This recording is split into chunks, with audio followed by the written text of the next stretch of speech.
Hey, hello guys. Welcome to another session with the WTF community. We are back again with the fifth session today. And my friend Machaya is back to take this up.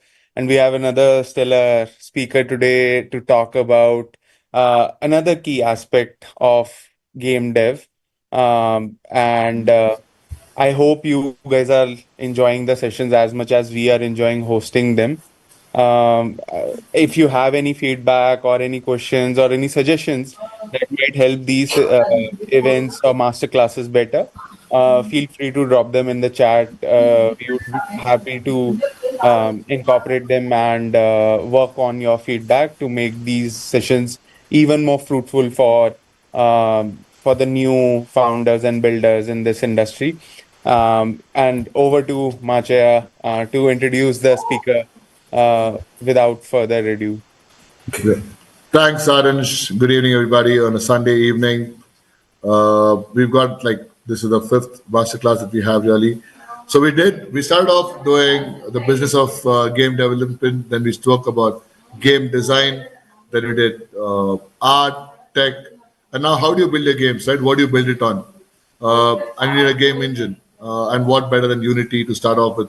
What is Unity about? What's the engine about? How can you build on Unity? What are some of the things that you look out for? What are the features? What are the services? To tell us more, we've got Aniruddha Hardika from Unity. Aniruddha is a veteran in the industry, but more than that, he's somebody who's very, very approachable. He's always there looking out for the community, helping the community get really good insights, telling them stuff that you wouldn't know otherwise. And he's also a great friend of IGDC and WTF. So over to you, Aniruddha.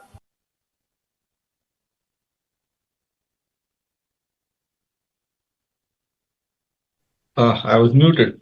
Hi, everybody. My name is Aniruddha. I'm a senior partner engineer with Unity, and really glad to be on this seminar today. I'm happy to always get an opportunity to engage with the community and share more about game development, from my own experiences from Unity, and also just help out in any way I can. So, without further ado, let's jump to the presentation. So here's the plan. What we're going to do is I have a bunch of stuff that I want to show you guys. But at the same time, if you guys have any questions, if you have any doubts, or if you want to know any additional information about what I'm talking about, please feel free to leave that in the chat, whether you are watching it on YouTube or anywhere else. Please leave your questions in the chat. It might take a minute for them to get to me, but I'll make sure to address them and answer them to the best of my ability. What we're going to be talking about today is how to build a game in 2024 with Unity. I'm sure that most of us are already familiar with Unity, but even if you're not, that's fine. We will be introducing the engine briefly and why Unity is so popular, or why Unity is so widely adopted. We will be also talking about that a little bit. So without spending too much time on this preamble, let me just quickly go to the next slide. So I have a video for you to play. I hope the audio plays without any issues.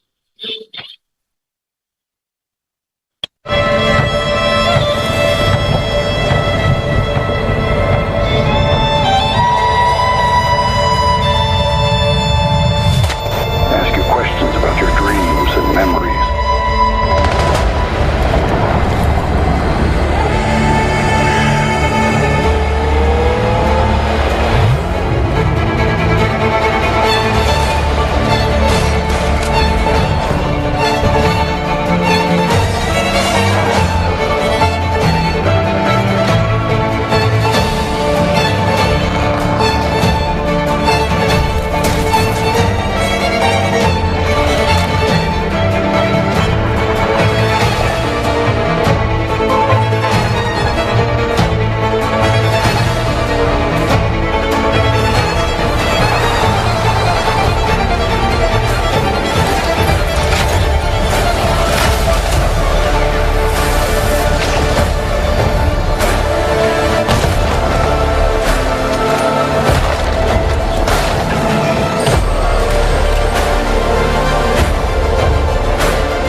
Yep. So that was a brief glimpse into what kind of games you can make with Unity. I will just, for those who have joined us recently, I'll just take a minute to reintroduce myself. My name is Aniruddha. I'm based in India. I'm based in Pune, and I've been with Unity for about 5 years. My designation at Unity is a senior partner engineer. In my day-to-day work, I work with Unity's business teams and support them in any technical capacity that I can. So feel free to throw your technical questions at me. And I also work with the larger Unity developer community in India to help with any technical advice, with any kind of general advice for game development, as well as to keep them up to date with Unity, and also work with Unity's enterprise customers now for the past couple of years in India. These are my socials. This is my email address, whether on Instagram or Twitter, which is now known as X. You can find me at Aniruddha Har, and aniruddha.hardikar at unity3d.com is my work email address if you need to get in touch with me. Please don't be shy. Feel free to tag me in your posts. Feel free to write an email to me, and I'll try to respond. I always try to respond to everything that comes my way, and I'm always happy to help. So enough about me. Let's talk about why Unity. So I'm pretty sure, like most of the people who have tuned in today, will have a rough idea, at least, of what Unity is. Uh, but let's talk about why Unity is where it is today, right? Why Unity is so widely adopted. Why Unity is the leading real-time 3D development engine in the world. One of Unity's major strengths is that Unity is cross-platform, which means that you're able to create your game or your experience in Unity once, and then you don't need to rebuild it for a different platform. Which means if I make a game for Android, I don't need to remake the same game for something like iOS or something like Nintendo Switch. I can take the same project and use it to deploy my game on multiple platforms without having to rewrite a bunch of code, without having to optimize a bunch of assets. Right? This cross-platform nature is one of Unity's major strengths. Unity is powerful and flexible. I'm sure that you must have noticed in the video that we just saw, uh, it wasn't just games of one type. It was games of different kinds. There were a few 2D games, there were a few 3D games, there were games that looked more realistic. There were also games that looked, more stylized. All of this is possible to be made with Unity because Unity is flexible like that. You can incorporate different kinds of art styles, different kinds of mechanics, different kinds of art direction, and different kinds of gameplay as well into your game, and still be able to make different kinds of games with Unity. There are some engines that are great for 2D games. There are some engines that are great for first-person shooters. There are some engines that are more tuned for real-time strategy games, right? Unity is one of the few engines, really, really few engines that are really, truly general purpose game development engines, which means that you can, whatever game that you want to imagine and create is possible to be made with Unity without having to, reinvent a bunch of wheels to make your game work, right? Another big advantage that Unity has is the amazing community that we have across the globe. In India alone, there are literally thousands of Unity developers that I am connected to through our user groups. Uh, Shout out to the user groups, by the way. If you want to be part of those, drop me a line on my email and I'll make sure to get you added there. But there are thousands of developers that I am personally connected to through those user groups, and there are literally millions of developers around the globe that you can be a part of when you work with Unity. And there are largely helpful people, kind people that want to help other people make games, because that's what Unity facilitates for a lot of people, where it's possible for somebody who has a game idea but doesn't necessarily have the resources to pick up Unity, work with other people, and deliver their vision to the world, and build the game that they want. This is something that is really, really crucial to the mission of Unity that we have. And talking about the mission, at Unity, we believe that the world is a better place with more creators in it. We want to bring the tools for creating games, creating real-time experiences to more people. We want to democratize game development. That means, of course, there will be different kinds of engines.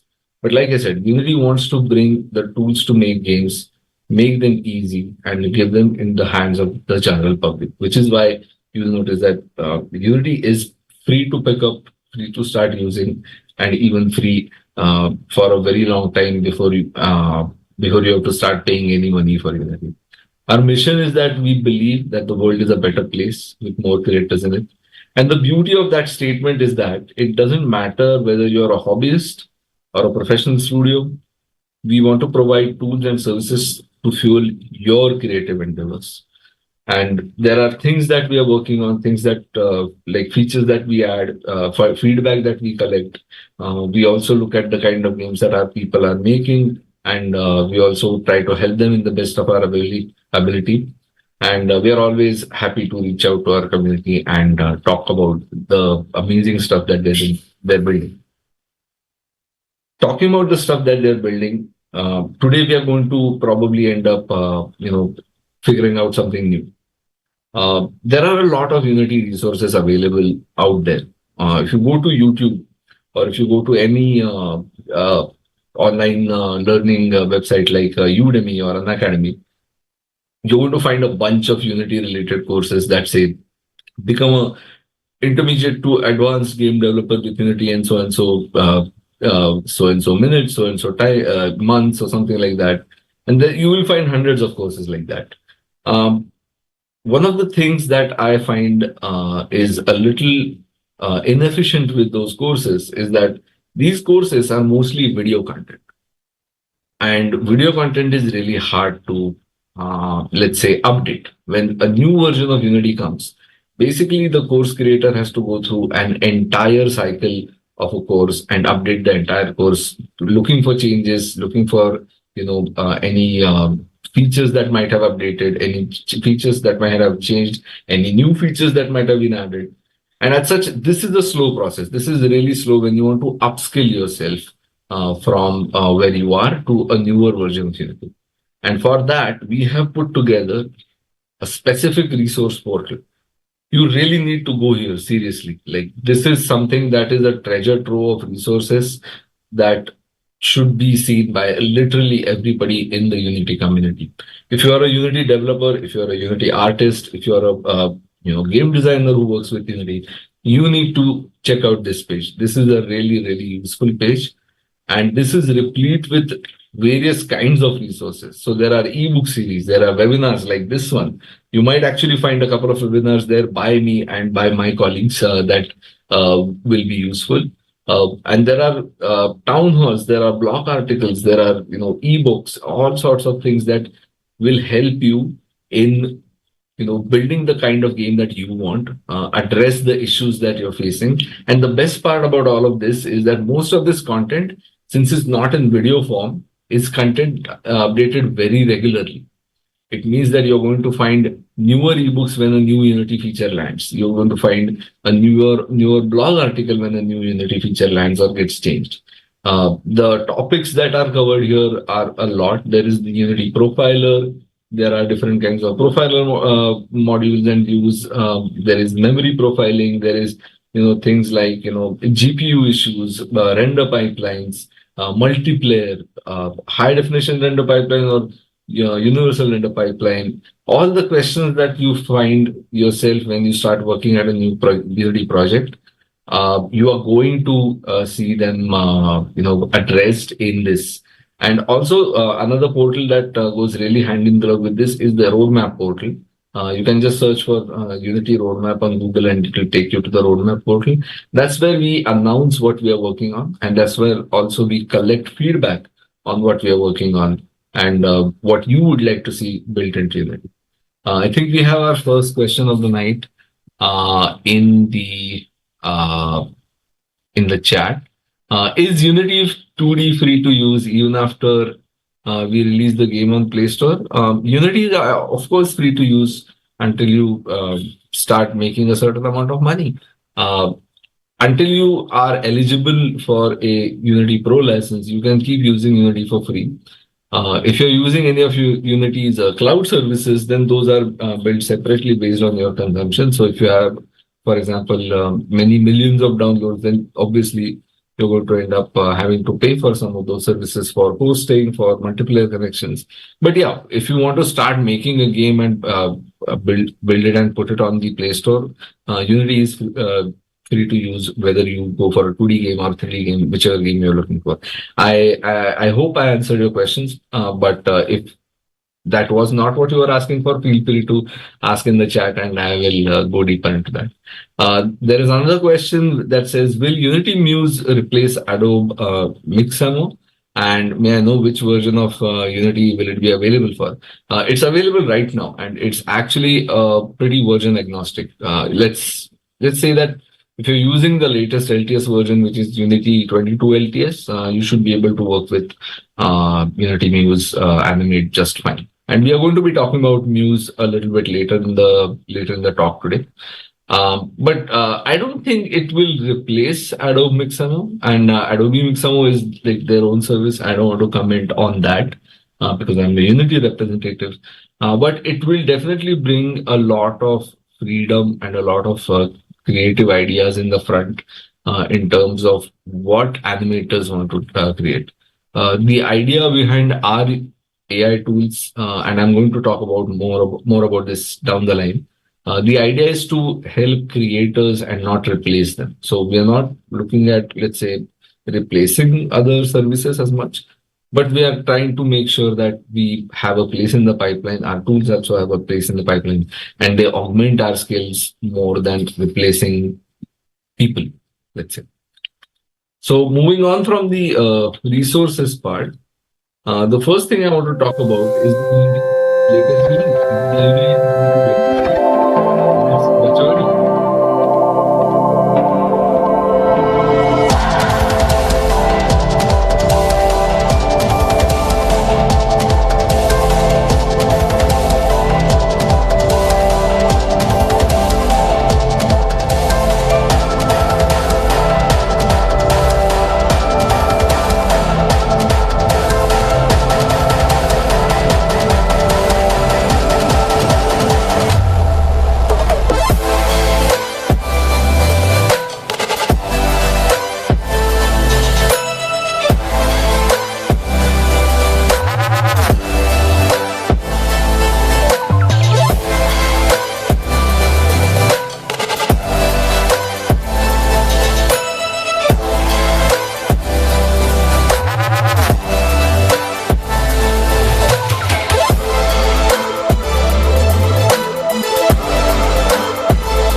So that was a quick glimpse at what Unity 22 LTS is capable of.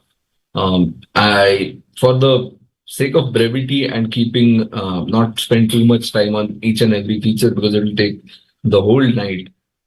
This is why I opted to show that video. But we can, if you have questions about those features, please feel free to ask and we will address them in the talk. But Unity 22 LTS is one of our best releases till date. If you're planning to start a new project in Unity, if you're planning to start a new game development or interactive project, I very strongly recommend that you do that with Unity 22 LTS. It has been adopted like at a humongous scale around the globe. More than 1.3 million developers have chosen 22 LTS since its release, which has just been about a year at this point. It's one of the most popular and fastest adopted versions of Unity till date. We haven't seen feedback so positive about a Unity version for a very long time.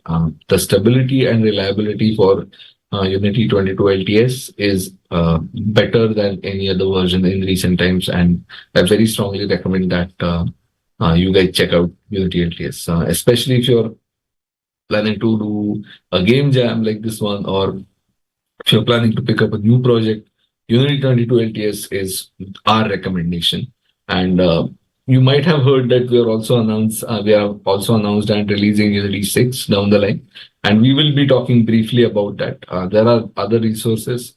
But if you're starting today, I would say Unity 22 LTS is the best bet. The latest Unity editor and runtime is built on hundreds of years of hundreds of engineers working on it. We believe that we have a set of features that will complement the design of almost any game project. And we understand that a solid game foundation is critical. The stability of that application matters, and we have ensured that the features that have been added to 22 LTS have been tested extensively before being considered ready for production use. This release is a marriage between the technology investment and what players and developers are demanding, which is to be able to connect players with a full suite of multiplayer solutions, to build more realistic or more immersive worlds while still scaling rendering across devices, so that you should be able to consume that content on any kind of device. To unlock more ambitious game designs with new technology like dots and entities, and to be on the latest platforms that are released like PlayStation 5, Xbox Series, or any upcoming platforms using the latest features to unlock the latest capabilities, right? Multiplayer gameplay is obviously very central to many game experiences. And with 22 LTS, we are pleased to offer Unity's netcode, which is Unity's own multiplayer solution, in two options. One is for your casual cooperative games, and one is for more ambitious competitive games. Paired with that is a suite of Unity gaming services solutions that help connect players, provide services like lobbies, hosting, and even chat interaction. There is, if you go online and look for the Unity Megacity Metro demo, which is something you can see in this slide that is being shared right now. If you look up the Megacity Metro demo, you can take a look at all of these things that I just talked about in action. This is a multiplayer demo that is built with dots, Unity's new entity component system based technology. It stands for data-oriented technology stack, and it facilitates more than 64 players in a single map playing together, pretty much like a battle royale, but in a megacity driving setting. So you should definitely check that out, and it's also a good example of how different services from Unity that are things like lobbying and game server hosting and all that work together in one environment. We are deeply invested in the universal render pipeline. We want to bring it to the latest standards of expectations from developers as well as players. And we have been adding new features. We have been increasing the performance of the universal render pipeline. And we have also been very focused on stability. And to that note, there is something I will be showing a little bit later in this talk today. Our latest URP 3D sample project is a fantastic way to explore the improvements for yourself. It's a sample that showcases different art styles on different devices, right? This project was created to showcase the latest, most impressive capabilities of URP. We have always felt that URP is the natural successor to the built-in render pipeline in Unity, and this is something that everybody moving forward should be making their games with. And as such, we are working very, very hard to address people's concerns with Universal Render Pipeline and also make it better. Uh, Actually, let's see if I can share my screen in a different way and show you what this sample looks like, because it's a pretty amazing little project that I think a lot of people might not have uh, known about yet. I hope my screen share is changed. Oh yeah, that's right. We can see now, you can see my Unity editor window open. This is not a pre-recorded video, by the way. What I'm showing you right now is running on Unity 6 with the new Universal Render Pipeline template. This is what the scene looks like. And this actually is a very, very good demonstration of the Unity's Universal Render Pipeline features. So I'm just going to maximize my game window here, and I'm just going to hit play. And as soon as I've done that, you can see that now I have a free look going on. This is a hub environment. You can see that it's lit pretty well. It's lit realistically. But if you go up close to this, you can see that the lighting in this is much, much better than what you would expect in Universal Render Pipeline, say from 2-3 years ago. This is definitely, a lot more improved. There is a lot more features that we'll be taking a look at. You can see how well it integrates with things like skyboxes, global illumination, things like post-processing over here. There's a bunch of things that is happening. But what's really exciting about this project is that there are 3 rooms in this demo, and all these 3 rooms actually lead to 3 different scenes. And these 3 different scenes are meant for 3 different kinds of devices, 3 different kinds of rendering. So let's just quickly take a look at the first one. Let's go to the one on the left. And as soon as I enter this, you can see that it's loading a preview of what that environment I'm going to travel to is going to be like. And for that, I'm just going to step in here. I'm not even pressing any buttons. This is just automatically, loading that environment for me. And as soon as I step into that environment, you can see that this is still the same project. This is still the same game, but it's a very completely different kind of rendering.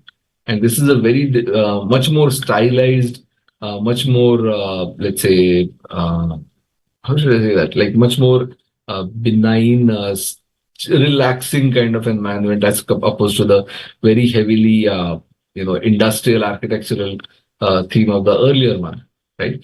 If you saw the blue, washout just now, that was just shaders compiling, which happened while I was playing the demo, by the way. So it's pretty quick. You can see how quickly that happened, and you can see that the URP demo has just changed from one kind of scene to another very quickly, right?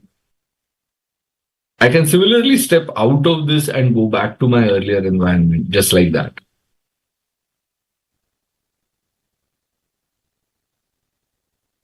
And now that has put me into my original environment.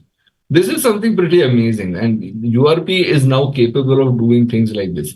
Imagine the possibilities of building a game when you could at runtime change the graphical style of what kind of game you're making. Let's go for something a little bit more realistic this time. Okay, this blue shader washout is just Unity recomputing the shaders for the first time as I'm doing it live in the webinar, right? And it just takes maybe a couple of seconds. You can just be patient with that. And once it's done, you can see that Unity's placed us in a completely different kind of environment. And I just want to note that this happens once when you load the scene for the first time, and which is why I made it so that everybody gets to see this. Because what happens is I say, hey, Unity does this very well, and You can go and try this out yourself, and then you do it, and then there is a blue washout, and you don't know why and where that came from. But you can see now, now we are in a much more realistic and a much more, very different kind of lighting, very, heavy on the reflections, very heavy on post processing. Um, it's not ray traced, mind you. This is all working without any ray tracing, but it also has some nice features like you're able to traverse from one area to the other, and the post processing will take care of the different levels of exposure you need to have in different areas and things like that. And it will just take care of a bunch of stuff automatically for you. And similarly, what you can do is you can just walk back to the portal, and you can walk to the original environment very, very quickly, just like that. And you can see this should be pretty seamless. When I just gaze at this portal, it should just put me back into my original portal, just like that. This happens very quickly because this scene is already loaded and things like that. So there is a third scene, which I don't want to spend time on. Please go and check it out yourself. It is meant for lower end devices or VR ready devices like the Oculus or things like the older mobile phones and stuff like that. So please make sure to check it out. We will return to the Unity editor if we need to for any other questions. But let's get back to the presentation a little bit for now. While we've taken a break in this, let's see if there is any more questions. Does Unity Asset Bundle get loaded in VRAM as my bundle size was 800 MB and made my app crash on a 4 GB phone? Any workaround? Okay, this is now turning into a full-fledged technical supports discussion. But yeah, I do have an answer for you. I'm not going to just bypass this question. Here's the thing: if your bundle size is 800 MB, that's basically when you load it into memory, that's going to grow. That's going to get much bigger. And I don't know what exactly the contents of your bundles are, but your bundle might actually end up becoming a lot bigger than 800 MB. It might become 4 gigabytes. It might become, if you have like really compressed bitmaps, it might become much bigger than that. As such, it is really likely that your bundle might be uncompressed in memory to a size that is not healthy for a 4 GB RAM phone. So the idea here is not to just, there's nothing wrong necessarily happening here. But I think what you need to look at is optimizing the assets that go into your bundle and maybe make the bundle size a little bit smaller by optimization rather than, working out why this is happening. There are very likely cause here is that your assets are not optimized and they are getting compressed in the bundle, but they are not something that's optimized to run on that level of hardware, right? So that is the first step I would suggest you can take a look at when you do that. Since there aren't any other questions, I think we can return to the presentation. Please, if you have any other questions, feel free to put them in the chat. The next thing I want to talk about is DOTS and the entity component system. This has been a long journey for us. DOTS was announced many, many years ago for those who are old enough, have been working with Unity long enough to remember that. But DOTS is now production ready. DOTS is 100% production ready. Please go ahead, make games with it. And this is something you can definitely use in production. We are going to support it. We are going to keep improving it. And this is something you can definitely make games with now. Games like V-Rising and Barebird Boxing are already implementing DOTS and ECS into their games to achieve more ambitious game designs. And DOTS basically allows you to use Unity to push the hardware, the target hardware, to its full potential, right? So please go ahead and look at the new DOTS packages. Follow the documentation. It's very, very important that you follow the documentation on those DOTS packages. DOTS is not a trivial choice. I'm just going to put that out there. DOTS is not something that you will, let's say, make a game very quickly with. It's a new paradigm. It makes it possible to build huge games with Unity, but there are trade-offs in terms of skill and experience. Please be mindful of that. But yes, DOTS is now production ready. Uh, make games with it, but make sure to also read the documentation very closely. If you're looking for something more realistic and beautiful cinematic world creation, Unity now brings it with the high definition render pipeline. There are a lot of new environment tools that come with the high definition render pipeline in the latest LTS version. This includes new volumetric materials, blendable day-night cycles, things like all new water system that even lets you emulate a sort of a eye line for going underwater and coming out, a fully customizable cloud system, and a way to manage lighting even on lower end devices with ambient probe volumes. This is our new solution to global illumination, and it's a lot more efficient. It's a lot more automatic, and you don't need to, if you need to art direct them in such a way, or if you need to control them in a more granularly, then it also allows that. The high definition render pipelines, new environment tools allow you to immerse players into more expansive and realistic and beautiful worlds. And there are some games that you can check already that are implementing this. So please check out the high definition render pipeline. Having said that, the high definition render pipeline is not aimed for mobile devices. This is something that we get asked all the time. I would say that the high definition render pipeline is something that's designed for more higher end devices like your PlayStation 5, Xbox Series, PC, that level of hardware, console or PC hardware, or even really high end mobile hardware, maybe a new iPad or something like that. But this is not something you should be building for on a phone that supports Android Lollipop, right? The high definition render pipeline has a very hard hardware requirement. This is something you should keep in mind. That hardware requirement is what makes the high definition render pipeline work, right? For everything else, the universal render pipeline can still create realistic graphics, good looking graphics, while still keeping performance as a priority, right? The high definition render pipeline is more meant for cinematic experiences, visual fidelity. Maybe you could make movies with the high definition of the pipeline and Unity, right? But if you are looking for building us for something for a mobile phone, stick to the universal render pipeline. You will have a much, much easier time with that.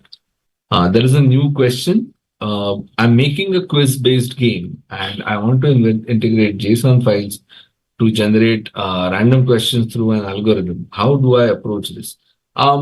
There is a thing called scriptable objects that you should look into. What that will allow you, and they work very well with JSON files. Scriptable objects will allow you to basically plug more questions or maybe create a set of questions, a library of questions, and plug that into your gameplay mechanics without having to rewrite a bunch of code. Scriptable objects are essentially your data containers that let you create more modular abilities and make your code or your mechanics more modular without having to rewrite a bunch of abilities or having to recreate a bunch of stuff all the time. This is especially useful if you're making something that needs frequent updates. Like if you're making a quiz-based game, you're going to need a library of questions. And for that, you're going to want to create new questions. Something like a scriptable object that integrates well with an external data format like JSON might be a good way to start this. Another question, any update on the Indian languages support on TextMesh Pro? Unfortunately, no. But it looks hopeful, is what I want to say. This has been one of our, one of my personal missions at Unity to bring more attention to this.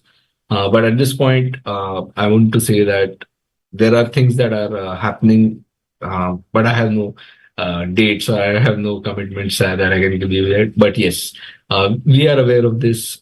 We are going to bring Indian languages to TextMesh Pro sometime in the future. I just can't tell you, when, because I don't know. As simple as that. Is there any demo implementation of the ECS dot system? Yes, there is. That's the Megacity Metro demo. If you go to Unity's website, you can find it there. If you just look for the Megacity Metro demo on Google, It will just point you to that. It's on GitHub. You can download it and you can take it for a spin yourself. And it's pretty amazing. It's a very well-rounded demonstration of many Unity capabilities. One more question before we return to the presentation. Will HDRP will be available for new gen mobile devices that use Vulkan graphics? I wouldn't hold my breath on that because HDRP is not as simple as supporting Vulkan, right? Vulkan by itself is a spec that supports lower end devices as well as higher end devices. HDRP is meant for a different kind of experience. It's not meant to be used with a certain class of hardware. The differentiation here is based on hardware and not the graphics API that is supported, right? So if you're looking at something like ray tracing, if you're looking at something like path tracing, or highly intensive post processing, or very highly intensive volumetrics or something like that, which needs real hardware power to be present in the device, that's where HDRP is really, really useful. And I don't see a future where, at least I don't see a near future where, just because hardware has Vulkan graphics makes it capable of doing that. Vulkan comes with different specs, just like OpenGL did. And HDRP is usually reserved for the top spec devices, which supports all the Vulkan features as opposed to a set of them, right? So I would say that yes, if you're looking at even new gen mobile devices, better to stick to universal render pipeline. You can get really high quality visuals with the universal render pipeline, but that's something that you need to keep in mind. High definition render pipeline doesn't equate to better performance with the same level of hardware or better visuals with the same level of hardware. Universal render pipeline is performance as a priority and good visuals. High definition render pipeline is good visuals, but it comes at a cost, and that cost is high. Moving forward, I think we have a couple of more slides on the new Unity versions also. So it is also our commitment, and this ties in very nicely to the last question. It is our commitment to the latest platform updates, which makes Unity that much more powerful, as we spoke about earlier. So the 22 LTS release onwards unlocks DirectX 12 improvements for Windows and Xbox platforms, and iteration speed is unlocked for things like PlayStation and Nintendo platforms as well. And not only that, we also always support the latest virtual reality platforms as well, like the Quest 3, like the Apple Vision Pro, and any other major hardware that will be coming in the future. Having talked about Unity 22 LTS, it makes sense to also talk a little bit about Unity 6. So we are super proud to announce Unity 6 will be the major version of Unity coming in 2024. It will be coming this year. It comes packed with a bunch of critical developments that we are really excited for you to get your hands on. And it is the culmination of the last couple of years of development. Why are we returning to the numbered version of systems? Numbered version system is because ultimately this was a change that was driven by user feedback. We feel that it provides more clarity and transparency and flexibility in our product updates, and just frankly, it's less confusing. It's much easier to say I'm on Unity 6 than saying I'm on Unity 21.3.17 F1 or whatever. It's just, you can just say Unity 6.1, 6.2, 6.3, whichever that is, right? It's just much easier. With Unity 6, the focus is on powering your ambitions. What we are focusing on this time is the commitment to put your needs at the forefront of everything that we do. So Unity 6, we will be focusing on boosting rendering performance. We will be enabling your project to look the best on every device, with the lowest end to the highest end, which is why the universal render pipeline gets a lot of attention. We are making sure that every pixel is the prettiest pixel with our new lighting technology in Unity 6. There is a really nice talk that you can check on YouTube on Unity's official handle, about Unity 6 and the improvements coming in there. And there are new things coming like the multiplayer center, where you can create and launch and scale multiplayer games more easily. There are things like our class platform, AI runtime, which I'm going to be talking a little bit about. And of course, we are always enriching our platform support and making continuous productivity and quality of life improvements across the Unity editor. So you can expect more updates coming out Unity 6 right until release later this year. I don't have a release date yet, but stay tuned for that. And we will see Unity 6 coming this year, and it will be a long-term support release. So how does this new thing work, right? So earlier, Unity 6 was supposed to be Unity 2023 LTS. But the 2023.2 version basically is the last of that naming cycle. The current version that you can actually download in the Unity Hub is called Unity 6 Preview. That's 2023.3. But we are moving from that to the Unity 6 full release later this year. And it will be released under the long-term support terms. Means you will be getting the same kind of stability and reliability and patches for the next couple of years, and we will keep improving it as and when we need to. I know some people will have a question about the runtime fee. Yes, Unity 6 will be the version that implements the runtime fee as well. If you have any questions about the runtime fee, please feel free to write to me and ask me your questions. I will do my best to point you to resources that clarify what the runtime fee is. The reason I did talk about Unity 22 LTS is because Unity 22 LTS does not qualify for the runtime fee, which means the games that you will make with Unity 22 LTS are not something that you need to pay the runtime fee for.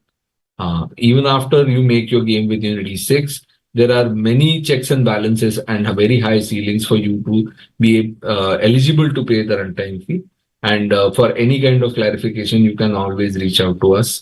We made sure that it is not something that eats into the pockets of developers, especially those who are starting out. This is for a chance for Unity to be able to participate in our users' success, and not a way to just grab people's money. So if you have any questions, please feel free to reach out. I'll be happy to clarify anything about the runtime fee that I can.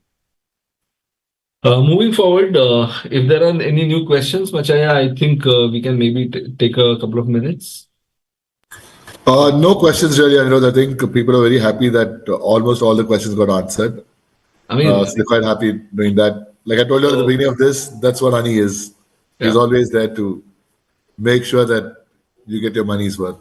But I hope there will be more questions, because now I'm going to talk about AI. So let's see what people think about Unity's new AI offerings. Oh, wow, okay. So AI at Back to Unity. you, Anirudh. Guys, keep sending the questions over. Yeah. Back to you. So AI at Unity is it's a pretty exciting time. We understand that globally, people's opinion on AI is divided. It is a boon for a lot of people. It is bane for a lot of people. It's some people are not. Some people are not very excited about it. Some people are cautious about it. But it's here, right? AI is here in the world. It's changing a lot of things. And we at Unity recognize this. Our idea for the AI is to become a helper to do your job, right? We do not envision people being replaced by AI. We do not envision AI becoming a creator. Rather, we see AI as a tool that is that's something a creator can use to make their job easier, to make their job more immersive, to make their job faster, whichever kind of optimization they might be looking for. And as such, we have brought forth Unity's AI offerings into two distinct flavors. We are building two fundamental platforms that take AI and apply it across both of these areas. So there is this philosophy of AI in the production process and AI while you're playing a game, right? So Unity Muse is our platform for creation timing. What that allows you to do is it's something to similar to ChatGPT or Copilot, right? It's something that is helpful for you when you're making a game, right? And Unity Sentis is something that you can put into your game to run an AI model inside the game so that the player gets a more immersive experience, right? Uh, this is what we call runtime inference engines. And the ability to run an inference engine at runtime is what Unity Sentis is all about. And let's get a little bit deeper. And before that, can you provide a URL to read more about the runtime fee? Absolutely, I can do that. If you don't mind, I will do that at the end of the talk, where I will share a link that maybe Machaya can then put in the YouTube chat for me down the line. Is that something we can do? Yeah, I mean, you once you finish, we can do that. Yeah, sounds good. All right. So let's talk about Unity Muse for a second. So the first of these two platforms that I'm talking about is Unity Muse. It's a platform that makes all aspects of game creation faster and more accessible to its creators. So from finding answers to generating usable game assets or game code, to building components that you don't want to spend too much time working on or something like that. It will be a constantly growing and evolving platform. In fact, I have a teaser for you to show about that. If you're familiar with things like ChatGPT or Copilot, you're going to be very, very familiar with this. So this is what Unity Muse looks like. Just want to point out, Unity Muse is a subscription service, but Unity Sentis is not. With Unity Muse, you can just head to muse.unity.com. There is a trial available. And there is not just a chatbot like this. There is also different kinds of services that you will be able to use. Unity Muse is trained on Unity's own documentation, our forum interactions with users, the vast knowledge base that we have on Unity as the people who make Unity, and it's an LLM that is trained on that set of data, and as such you can find real world solutions to real world problems if you ask Unity Muse a question, and it's also able to point you to the right place in the documentation or connect you to a forum post that might be pertinent something to something that you are asking, right? This is using all of Unity's documentation resources and support content. So we see that as a really useful addition for somebody who is, wants to solve a problem quickly with their code. It will even let you, inspect your code within reason, of course, where you can ask it to inspect your code like that. So this is Unity Muse. After Unity Muse, there is the Muse Sprite Generator.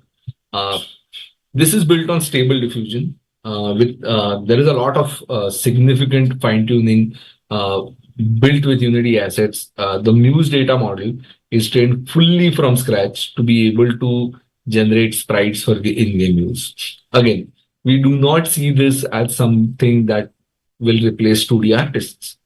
We see this something that helps 2D artists prototype.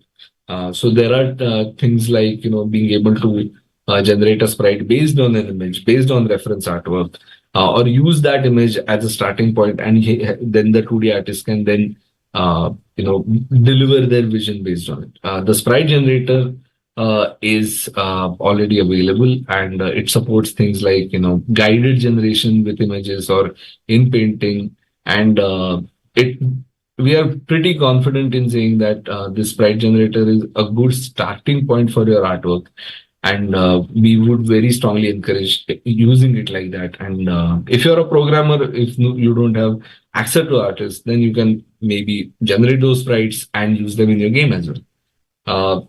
Similarly, there is the Muse PBR generator.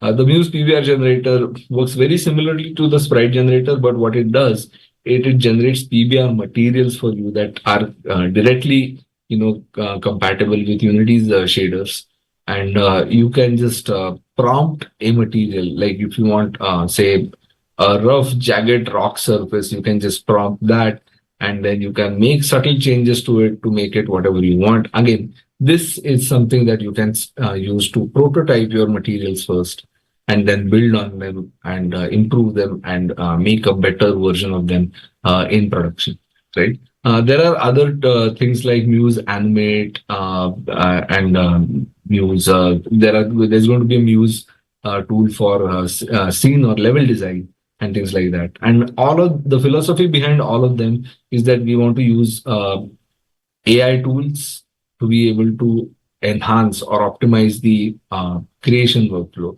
and not replace an artist's role or a designer's role. We have a question. Can we use Centis to change game textures at runtime? You don't need to use Centis to change game textures at runtime. You can just do that with regular old C# code. If you want, and since I'll be talking about Centis after this anyway, I think that will answer your question. Is Muse a GPT-4 fork trained on Unity data, or was it built from scratch by Unity? It is GPT in the background, let's say. I'm not going to be able to comment on which exact version of GPT it is, but it is, yes, it is not completely built from scratch. It is very similar to any other LLM, and it is built, it is using GPT in the background, but it's using our servers, and it's using the model is trained by us on our own data. Let's call it that. Let's talk about Unity Centis.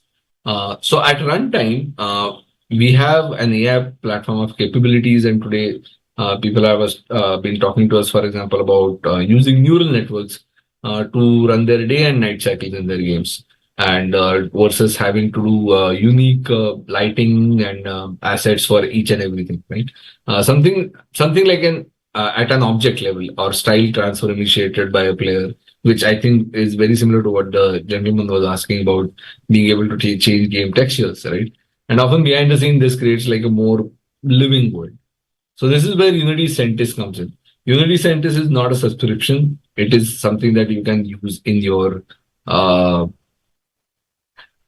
Okay, I think the question has been updated. No, you mean to say user-generated content UGC via prompt. In theory, you could do that. And let me explain how. So this is how Centis works, basically. You create or rather you train or build a neural network using something like TensorFlow or PyTorch, right? There is this intermediate format, which is an industry standard called ONNX, ONNX file format. It represents the neural network architecture and the weights that are trained. You put the TensorFlow model or the PyTorch model into the ONNX format, and then it is transpiled into something that the Unity runtime can use, right? We bring these ONNX files into Centis, which runs at edit time and also at runtime in Unity. And at edit time, it takes this ONNX network and uses a set of compilers and transpilers to make it work on the target platform. So what happens is, a particular runtime, depending on the platform where the neural network needs to execute, for example, something like Android or iOS, and is using this architecture, we can reuse this compute platform for that, right? And all the platforms that we have today, all the platforms that Unity supports, can actually run this neural network there. So it's the idea here is that you can create a model content, then you can have the model do that. That model then can be made into an ONNX model. The ONNX model then can be transpiled into something that Centis can use, and then you can just put it in your game on any platform that Unity supports. Now, this is a very high level and example workflow. You should always keep in mind what platforms you are planning to run that on. No two platforms are exactly the same. A mobile phone from 4 years ago will be able to run it, but it will not run it as well as something that has a more recent Snapdragon processor that has neural engines or neural chips in it, right? So let's be aware of all of that. But yes, Unity Scientist allows you to do this kind of ability where you can generate NPC responses or NPC behavior on the fly using a neural network or using a using a using AI essentially. And this is what it looks like in action. So we have this is Orb. This is Centis in action essentially. Hello there. Greetings. What's your name? My name is Orb. I'm an extraterrestrial visitor who has come to Earth to study and understand humans. What hairstyles would you choose if you had hair? If I had hair, I would probably go for a messy bun or ponytail. I like how they look on other people and I think they're easy to maintain. What's the secret to life? The secret to life is to find something you love to do and do it every day. So if you want to see how AI-driven creation and runtime come together, Orb is a great example. It's a smart NPC that was created with AI and brought to life with AI. To make it, what we started is we applied the talking avatars AI system to a face-trained puppet from Ziva. And because AI speeds up the rigging process so quickly, we're able to generate a puppet with intuitive facial expressions in like less than an hour or something like that. So Centis is able to bring the brains to the NPC, for example, but you can use it in a number of ways that makes. So we have a few more slides that I want to very quickly go through. So let's talk. Much can we extend by about 3 minutes or so? Yeah, please. There's no end time really, Anish. So Then great. I have. This is the last section. just that Djokovic is up. I mean, Alcaraz is up one set. Because somebody's asking, I think, how many slides are left. But I think we have like about 5 more. Yeah. So the last thing I want to talk about today, this is something not a lot of people might be aware of, is the Unity Cloud. So the Unity Cloud is a bundle of turnkey solutions that help studios and companies and individuals scale existing development resources to meet growing demands for scales and market expectation, and to be able to have everything that you need to scale your game up available in one place. So there are tools that we are offering, and this is a fairly new addition to the Unity suite of tools, which we now have tried to offer a complete solution when you start working on a game to actually when your game becomes successful and you need to make it, you need to scale it up or make it bigger, right? So let's talk a little bit about Unity Cloud. So we are going to cover a number of solutions that you can start on using on Unity Cloud for free today. So you can start using them for free, and I think after you cross into a certain level or a certain threshold of usage, that's where you might need to pay a little bit of money to use those features after that threshold. So the things that we're going to talk about today is the asset manager, the version control and build automation tools. And of course, at the center of it all is the Unity editor that works very seamlessly with all of this. Will it be able to create Unity assets like custom scriptable objects based on my prompts or animation clips? Yes, the first thing, custom scriptable objects you can actually just make with Unity Muse. If you have Unity Muse, you can just ask it to make a scriptable object script for you, and it will generate that for you. Based on your prompts, you will get the result that you're looking for, but you can tweak those scripts. You can ask Muse to tweak those scripts. And for animation clips, yes, a tool exists today, which I think was skipped in my slides, is called Muse Animate. It is part of the Muse suite right now, and I think it's something you can check out on Unity's the Muse website right now. Anyway, is there a way for Muse to run within the editor and read our project files, similar to how Amazon Q works in VS Code? I this is something you should put on the roadmap. This has been asked a lot. There should be a way in the future for Muse to run directly in the editor, but there are good ways, good reasons right now. It is also available independently, and that's first. The one of the first reasons is privacy concerns. Not everybody is using Unity, the editor, in a public or free network. Some people in studios are using them inside of VPNs or internets, and it might not be something that they want to have their editors phoning home when they use Unity Muse, right? There is a security aspect to this, but we are working on bringing Muse directly into the editor itself. And as far as the PBR generators are concerned, such as the sprite generator and the sprite generator and PBR generator, both of them work in the editor already. They are meant to be editor tools. And in general, Muse is supposed to be edit time tools right now. But yes, this is something that we are working on for sure. So moving forward with the cloud part. So the solutions that I just talked about, here are the things. There is the asset manager, version control, build automation, and the integrations with the Unity editor. Let's talk about how they are placed. So the content creation lifecycle basically looks something like this, right? Whether you're so first part is creating, right? Whether you're creating assets from scratch via the web, or using APIs, or using things like Unity Muse sprite, or from Blender or something like that. That's the creation part, right? So you are able to create assets directly within Unity, and Unity Clouds offers that flexibility and efficiency to use those APIs to create those assets directly within Unity as soon as you import them, right? Then it comes to the integration part. When it comes down to integrating your assets in your project, you can count on the integration in the editor to be able to browse, search, and import your assets, right? This allows you to save valuable time when you're going through a vast and big asset library, right?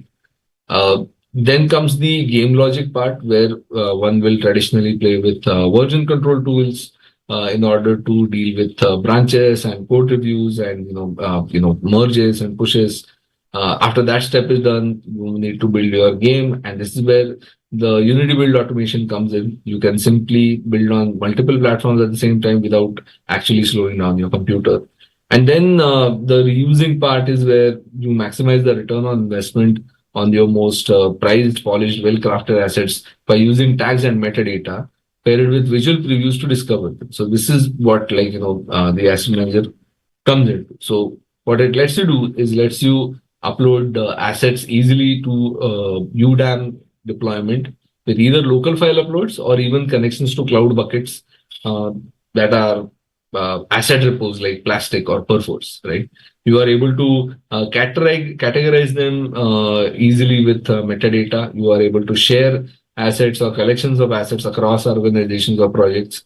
You also have a version history that gives user confidence about the assets that they're working with and reviewing. And there is also a lifecycle management tool with which any licenses that are attached to those assets on ingesting and categorizing, you can take consideration of them as well. So Unity Asset Manager, again, is available for all Unity users in the cloud. Then there is the asset transformations, where you have format interoperability that will be provided on export. You have automated transformations where users can use the UDAM pipeline builder to build cloud-powered transformation pipelines of single or multiple processes of that will automatically execute on assets, on ingesting them, or even assets already in the UDAM, right? And you can also create custom transformations on those assets using a public API suite. Then there is Unity version control. Some people might be aware of this with a different name like Plastic. So Plastic SCM is now Unity version control. Uh, this is basically used for this is essentially going to replace the collaboration tool within Unity, and this is something that not necessarily meant only for Unity projects, but it is a holistic or engine agnostic version control system that recognizes Unity projects and is also providing different kinds of tools for artists to be able to do things like A/B testing on art assets and textures and things like that. And it's really useful. It's something that you can register for and sign up for, and I think you have up to 3 seats available for free for the cloud version of Unity version control. And lastly, there is Unity Build Automation. So build automation is pretty straightforward. It frees up local resources or local computers and triggers builds in the cloud. And this can be tied together to the version control system. This can be done in a multi-platform way. And this can be, you can have different parameters for different platforms, different versions of, maybe even different, you want to do different versions for Android, right? So you could do that in the cloud. And this basically allows for a lot of build flexibility within the, you can do a clean build with the project. You can do a partial build based on only what is changed. And you can save a lot of time using the build automation system. This is all available in the Unity Cloud. So if you go to cloud.unity.com, you're going to be able to explore all of this right now. This is most of this is available for free to start, and you can start working on this pretty much right away, right? Then there are, all of this, needless to say, is integrated into the Unity editor and Unity version control system. And you can use the, for example, asset manager from the editor. You can index content from the Unity version control system. And this is supposed to provide a very seamless and round trip kind of experience with everything. So this is essentially my presentation. I'm sorry for running about 10 minutes over. If there are any final questions, I'd be happy to take them. And let's say that's my presentation. And thank you everybody for attending. I'll be happy to take any questions if there are any. Thank you, Ani. That was a really good presentation, Anirudh. I mean, you really covered a lot, and I know you went more than what you thought initially you start off with. Just part of a minute, please.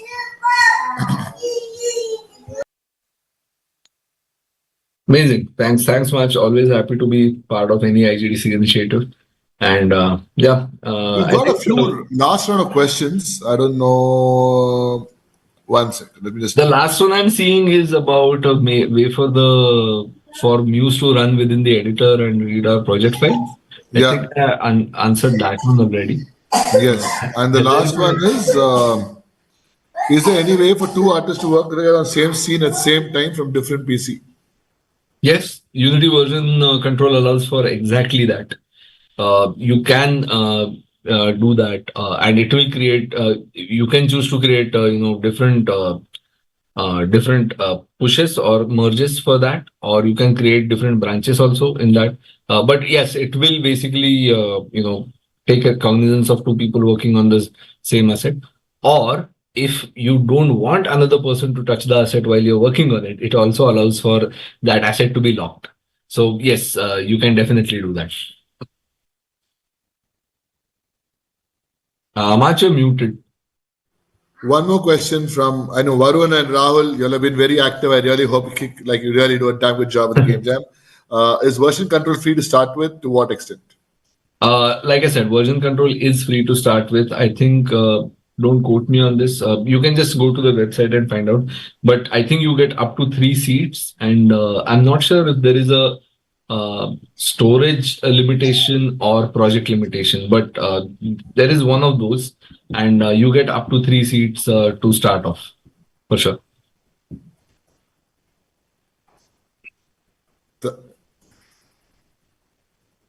Can we use, last question, guys, and we're done. Can we use Unity Muse to animate a character, example, running animation? Yes, you can do that with Muse Animate to create a walk cycle or a run cycle. Yes. You can just look up, go to the Muse website and or maybe look up Muse Animate on your YouTube, and you'll see a sort of a video of how that works. Yeah. Cool, Anirudh. I think we covered everything. Thank you. So now you can choose to do Unity. Tomorrow we'll have another session on another game engine, and then we got 5 days of the game jam. All the best, everybody. Hope to see some really good games. Anirudh is also one of. I mean, he'll also be there through the whole process, so you can always reach out to him. And if you just share your handles once more, like the first slide where you had your handles. Let me just pull up that slide very quickly. Yeah. Reach out to Anirudh anytime. Thank you, Anirudh. Thank you, everybody. Have a nice evening. Let's see if I can share my screen. Yeah. Yes. Can you share Anirudh's screen, please? Yeah, these are my handles. This is my email address and my handles. The handle is same, depending like no matter where you go. It's the same on LinkedIn. It's the same on X. It's the same on Instagram. So find me anywhere with that handle. Just if you throw it in Google, it will probably send you. Yeah, and also they have some bunch of they'll also have a bunch of Discord servers and WhatsApp groups that you can join. Oh yeah, Mach, before we forget, let me just quickly find the link that this person asked for the runtime fee, because I think that's important. Let me just quickly find that.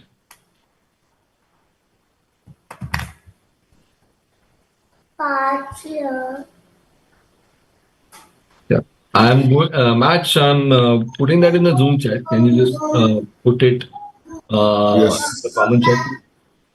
Yeah. I've sent it to direct message. Yeah.